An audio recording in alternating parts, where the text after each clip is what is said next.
안녕하세요. 이승주 변호사입니다. 자, 이번에는 진정 명의 회복을 원인으로 하는 소유권 이전 등기 청구권 문제입니다. 자, 이 문제는 제적 부동산 분쟁쟁점 2판 323쪽에 나오고요. 자, 보시면 진정 명의 회복을 원인으로 하는 소유권 이전 등기 청구권. 해당 부동산이 제 겁니다. 그런데 등기가 다른 사람에게 있는 거죠. 자, 이렇게 실제는 내 건데 다른 사람 이름으로 등기가 된 경우에 원칙적으로는 말소 청구를 하는 게 맞습니다. 예를 들어서 제가 부동산을 갖고 있었는데 누군가가 등기를 했어요. 그 원인이 무효입니다.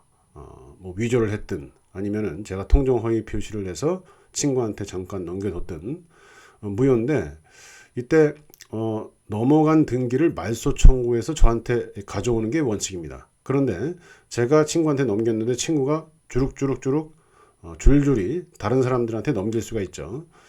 자, 이게 원인 무효인 경우에는 제 친구한테 넘긴 게 원인 무효인 경우에는 원칙적으로 그 친구로부터 부동산을 매입하거나 이런 사람들이 그 사람들을 보호하는 규정이 없다면 특별하게 그런 규정이 없으면 전부 무효가 됩니다. 그래서 전부 말소 대상이 되는데 자, 이렇게 계속 말소 청구를 하게 되면 중간에 뭐 상속을 했다든가 이러면 되게 복잡해지죠. 자, 이런 문제 때문에 맨 마지막 사람한테 내가 진정 소유자인데 등기 이전 등기 청구를 하는 경우엔 가능한 거 아니냐, 이런 논의가 있었던 거죠. 그래서 제 부동산이었는데 주르륵 해가지고 한 10명한테 넘어갔다. 이 10명한테 전부 말소 청구를 해야 되고 이런 불편이 있죠. 근데 이제 맨 마지막 사람한테만 이전 등기 청구를 해서 정리를 하면 좋지 않느냐 해서 인정되는 게 이제 진정 명의 회복을 원인으로 하는 소유권 이전 등기 청구 문제입니다. 자, 그래서 제가 써놨죠. 1번 진정 소유자의 방해 배제 청구권으로서 인정되는 겁니다. 그래서 뭐 저로부터 친구로부터 주르륵 그 등기가 넘어갔다면 전부 말소 청구를 하는 게 원칙입니다. 그러나 진정 명의 회복을 원인으로 하는 소유권 이전 등기 청구권이 가능하다고 그랬죠. 그런데 무조건 가능한 게 아니라 두 가지 요건을 갖춰야 됩니다. 두 가지 중에 하나를 갖추면 돼요. 자, 이미 내 명의였던 부동산이었던가 아니면은 법률에 의해서 내가 소유권을 취득한 진정 소유자여야 합니다. 자, 이런 경우에 중간에 등기 명의자한테 소송을 안 하고 맨 마지막 사람한테 이전 등기 청구를 해서 간명하게 정리할 수 있다 이 말이죠. 자, 뭐 예를 들어서 법률에 의해서 소유권을 취득한 진정 소유권자 이런 것들은 토지조사부, 임야조사부 소유자로 등재된 자 이런 사람들은 토지를 원시 취득한다고 합니다. 자, 이미 자기 앞으로 소유권 이전 등기가 돼 있던 사람, 제가 이제 좀 전에 설명한 거예요. 제 명의였는데 친구한테 넘어갔다 친구가 주르륵 넘기거나 아니면 친구가 그대로 갖고 있거나 원래 말소 청구를 하는 게 원칙인데 제 친구한테 넘어간 상태에서 제가 진정 명의 회복을 할 수도 있어요. 자, 소유권 이전 등기 청구권 말소 청구를 했는데 패소를 했습니다. 자, 그러면은 내가 패소했으니까 다른 원인으로 또 소송을 해봐 이러면서 진정 명의 회복을 원인으로 소유권 이전 등기 청구를 할 수 있겠죠. 자, 그런데 이 말소 청구와 진정 명의 회복 원인으로 하는 소유권 이전 등기 청구는 소송물이 같다고 합니다. 그 소송물을 어떻게 보면 이제 소송물 뭐 이렇게 이런 용어를 쓰는데 결론적으로는 소유권에 의한 방해 배제 청구권을 기초로 한 권리이기 때문에 같다는 거예요, 두 개가. 그래서 말소 청구에서 패소한 다음에 소위등청 진정 명의 회복을 위한 원인으로 한 소위등청 소유권 이전 등기 청구를 하면 안 된다는 거죠. 같은 소송을 두 번 기판력에 반한다.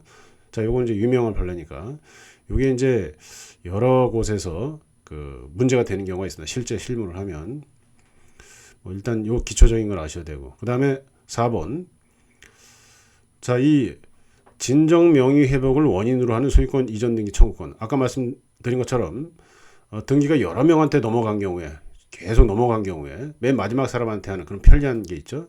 또 하나 이제 많이 문제되는 게 무효 등기인데 예를 들어 제가 제 친구한테 그냥 쉽게 해서 통정 허위 표시라고 하는데요. 그냥 일단 넘겨뒀어요. 통정 허위 표시로. 이 경우는 무효라고 합니다. 그래서 제가 찾아올 수가 있어요. 근데 민법에서 이런 통정 허위 표시에 표시로 등기가 넘어간 경우에 제 친구로부터 새로운 권리를 받고 등기를 넘어간 사람이 이런 통정 허위 표시 사실을 몰랐다면 그 사람을 보호해야 된다. 자, 이런 게 있어요. 그러다 보니까 제가 제 친구한테 말소 청구하는 건 승소를 하겠지만 제 친구로부터 뭐 근저당권을 설정받은 사람한테 말소 청구에 대해서 승낙을 하라, 또는 그 사람한테도 말소 청구를 할 수도 있거든요. 실무적으로는. 자, 이런 소송을 했을 때 저는 제 친구한테는 이기고요. 제 친구로부터 새로운 권리를 취득해서 등기를 취득한 근저당권자한테는 제가 집니다. 말소를 청구하건 뭐 승낙의 의사표를 하건 뭐 이런 것들이 져버려요. 자, 그러면은 이 판결을 들고 제가 그 등기소를 가죠. 그럼 등기소에서 제 친구한테는 이겼지만 제 친구로부터 근저당권 설정받은 사람한테는 졌단 말이에요. 그러다 보니까 등기를 안 해줍니다. 저한테 넘겨오는 거를 거부를 한다는 거죠. 등기 기술적으로 그럴 수밖에 없어요. 그럼 제가 등기를 넘겨오는 방식은 어떤 게 있느냐? 자, 이런 경우에 진정 명의 회복을 원인으로 하는 소유권 이전 등기 청구권을 행사하면 됩니다. 제가 제 친구한테 진정 명의 회복을 원인으로 하는 소유권 이전 등기 청구권을 행사해서 등기를 넘겨오고 그 대신 어떻게 됩니까? 근저당권을 제가 인수하는 꼴이 되죠. 근저당권자한테 제가 채무를 결과적으로 이제 부담해야 되겠죠. 뭐 제 친구한테 뭐 구상을 하는 이런 문제는 별개 문제고.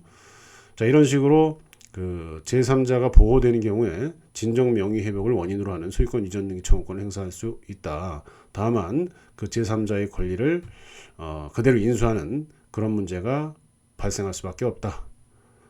자, 오늘은 진정 명의 회복을 원인으로 하는 소유권 이전 등기 청구권에 대해서 알아봤습니다. 감사합니다.